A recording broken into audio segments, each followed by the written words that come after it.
तपाईको घरको नक्सा मसँग हुनुपर्छ। नगरपालिका के हुन्छ त?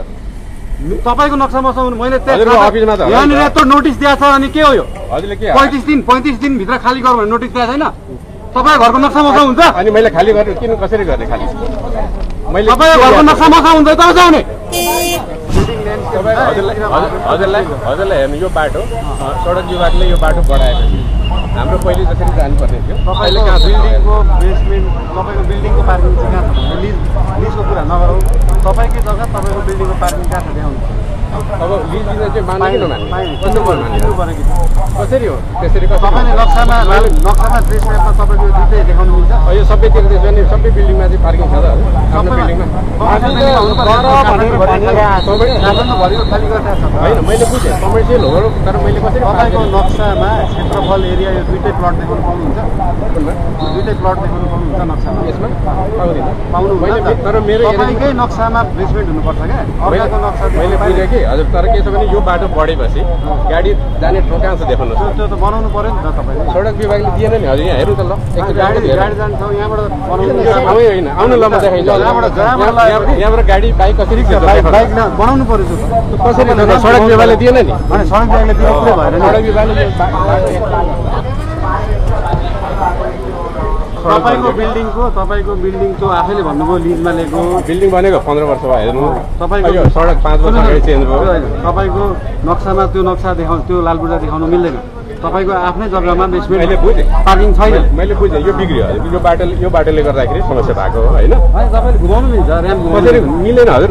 मिल्छ त्यो डिजाइन गरौँला फरक ठाउँ। हजुर तपाईँले यहाँ ल्याब खोल्न पाउनुहुन्न। ठिक छ नखोल्नुला अब केही छैन। तर हजुरले चाहिँ मैले जुन एप्रुभल ल्याएको छु पछाडिबाट घुमाउनुहुन्छ। सरकारले मैले फाइन तिरेर एप्रुभल ल्याएको छु त्यसलाई होइन सबै हस्पिटल खोल्ने ल्याब खोल्ने एप्रुभल मैले व्यवसाय गर्ने भनेर ल्याएको छु नि हजुर। होइन व्यवसाय गर्ने भनेर एप्रुभल लिनु व्यवसाय ल्याएको छु मैले ल्याउनु नि त। म दिन्छु हजुरलाई। तपाईँको घरको नक्सा मसँग हुनुपर्छ। नगरपालिका के हुन्छ त? तपाईँको नक्सा मसँग मैले अफिसमा त यहाँनिर यत्रो नोटिस दिएको छ अनि के हो यो? हजुरले के 35 दिन भित्र खाली गर भनेर नोटिस दिएको छैन? तपाईँको घरको नक्सा मसँग हुन्छ? अनि मैले खाली गर्ने किन कसरी गर्ने खाली? मैले तपाईँको घरको नक्सा मसँग हुन्छ त जाउने। 35 दिनदेखि भइरहेको छ त। तपाईँ अहिले आउने मैले मेरो अफिसमा होला मैले त त्यो नक्सा लिएर त बस्दिनँ नि हजुर। मेरो अफिसमा स्टाफहरू होला। तपाईँको सोटर लाउनु अहिले यहाँ अहिले खोल्नु पाइँदैन। सोटर लगाइदिउँ हजुर। तपाईँ हजुरको आउँछु नि म उकिल लिएर आउँछु। आउँदैन होइन त्यो पाउनु पनि कानुनी हो कि के? हजुरले यसरी कसरी बोल्नु? मलाई ठगाउन खोज्नु भयो? तपाईँले मलाई फर्काउनु खोज्नु भएको? मैले ठगाएको छु। तपाईँको पब्लिक मिडिया छ कसरी बोल्नु भयो? तपाईँको नक्सा मसँग हुनुपर्छ त। होइन अफिस हजुरको पनि छ हजुरको पनि अफिस हुनु पर्यो मेरोमा पनि छ होला म दिन्छु। तपाईँको यदि नक्सा यहाँ छैन भने हजुर हाम्रो अफिस म लिएर आउँछु नि हजुर। म लिएर आउँछु र मलाई के छ भने हजुरले एउटा चिठी पनि लेखेर दिनुहोस् त्यसरी ल्याउने भएर अलिकति अफिसियली जानु पर्यो। चिठी भनेको यो हामीले पत्रिकामा नक्सा यो सबैको दिने होइन। यहाँनिर 2.5 लाख घर छ। 2.5 लाख घरलाई हामीले दिन सक्दैनौँ चिठी। हामीले पत्रिकामा छाप्ने हो। पत्रिकामा छाप्ने हो। पत्रिकामा छाप्नलाई मैले हजुरको गल्ती गरेको छु भने पत्रिकाले 2.5 लाख घरमा दिन सकिँदैन। होइन मैले गल्ती गरेन म आउने। मैले गल्ती गरेको छैन हजुर। मलाई केही नि भन्नुहुन्न। एकैचोटि आएर यत्रो मिडिया ल्याउनुहुन्छ सबै कसरी हुन्छ? हजुर त एउटा जनप्रतिनिधि भएपछि यसरी यो स्टन्ट गराउने हुँदैन नि हजुर। स्टन्ट गरेकै छैन तपाईँलाई। तपाईँले मलाई थर्काउनु भयो कि भएन अहिले भर्खर? फर्का छैन तपाईँ। फर्काउनु भयो तपाईँले। यहाँ यत्रो गर्न दिएन अनि त्यस्तो पनि हुन्छ। सटर लगाइदिनु।